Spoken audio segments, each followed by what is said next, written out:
اور اپنے ایسی شانوں سے نوازا ہے۔ حضرت عبد الرحمن بن خباب، ترمذی شریف کے حدیث مبارک ہے 3700 نمبر پہ،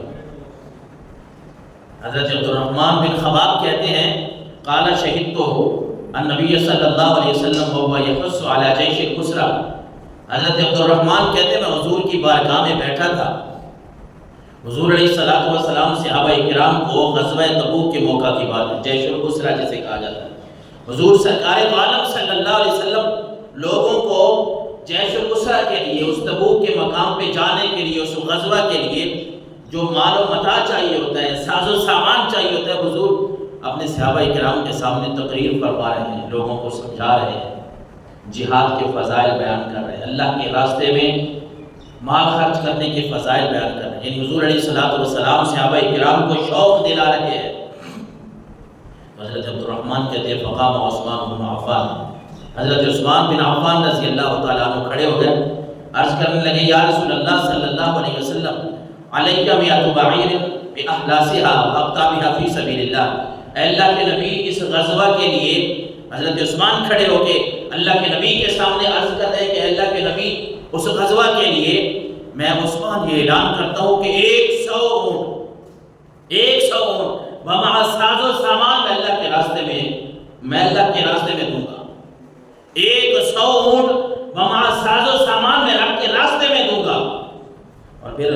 حضرت عبد الرحمن کہتے ہیں آپ صلی اللہ علیہ وسلم خوش ہوئے، لیکن ثم حد علی الجیش، حضور صلی اللہ علیہ وسلم پھر وہی بات کر رہے ہیں، پھر وہی مسلمانوں کو جوش اور جذبہ دلا رہے ہیں، شوق دلا رہے ہیں کہ مسلمان زیادہ سے زیادہ اس غزوہ کے لیے تیاری کرے۔ اس وقت ساز و سامان کا اتنا کوئی خاص انتظام نہیں تھا، ظاہر ہے جہاں مسلمان جہاں بھی گئے ہیں وہ اتنا ساز و سامان تو خیر نہیں ہوتا تھا جنگ کا، بس اللہ اور اس کے رسول صلی اللہ علیہ وسلم کے اوپر بھروسہ ہی ہوتا ہے، لیکن کچھ ظاہری اسباب جو ہوتے ہیں وہ پورے کرنے ہوتے ہیں۔ تو میرے آقا علیہ الصلوۃ والسلام ثم حد علی الجیش، آپ اپنے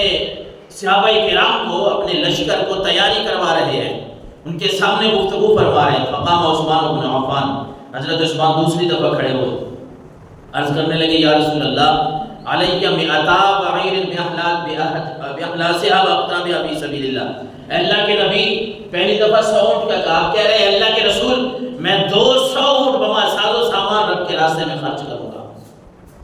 اللہ اکبر، میرے آقا علیہ الصلوۃ والسلام ظاہر خوش ہوئے ہوں گے۔ اور ثم حد علی الجیش، حضرت عبد الرحمن کہتے ہیں آقا کریم علیہ الصلوۃ والسلام جو ہے نا پھر وہی بات کر رہے ہیں، اپنے لشکر کے سامنے، اپنے صحابہ کرام کے سامنے صحابہ کرام کو جوش دلا رہے ہیں۔ فقام عثمان بن عفان، حضرت عثمان پھر کھڑے ہوئے، عرض کی یا رسول اللہ صلی اللہ علیہ وسلم علیہ 300 بعیر باحلاسها واقطابها فی سبیل اللہ۔ اے اللہ کے نبی میں 300 اونٹ بما ساز و سامان رب کے راستے میں دینے کے لیے تیار ہوں۔ اللہ اکبر، حضرت عثمان کہتے ہیں فانا رأیت رسول اللہ صلی اللہ علیہ وسلم ینزل عن المنبر وهو یقول، کہ آقا کریم علیہ الصلوۃ والسلام اتنے خوش ہوئے حضرت عثمان غنی کی اس بات پہ کہ ایک دفعہ کھڑے ہوئے ہیں تو 100 اونٹ کا کہا،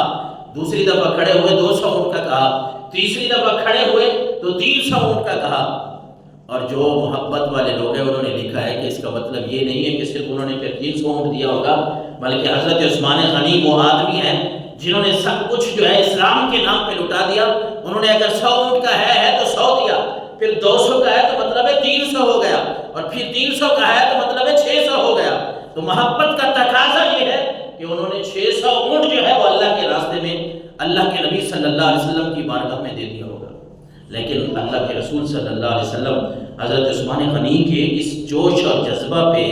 کہ دین اسلام کے لیے عثمان کو کتنا جوش اور جذبہ ہے، یہ دین کے نام پہ کتنا خرچ کرنا چاہتے ہیں، حضور علیہ الصلوۃ والسلام ممبر سے نیچے تشریف لائے اور آپ نے ایک خوبصورت جملہ اور تاریخی جملہ فرمایا، ما علی عثمان ما عمل بعد هذه، ما علی عثمان ما عمل بعد هذه۔ آپ فرما رہے تھے کہ آج کے بعد عثمان کے اوپر کچھ نہیں ہے، عثمان جو مرضی ہے کرتا رہے، یعنی مفہوم یہ بنتا ہے کہ اللہ تبارک و تعالیٰ نے عثمان کے گناہوں کو معاف فرما دیا اور جنت عطا فرما دی۔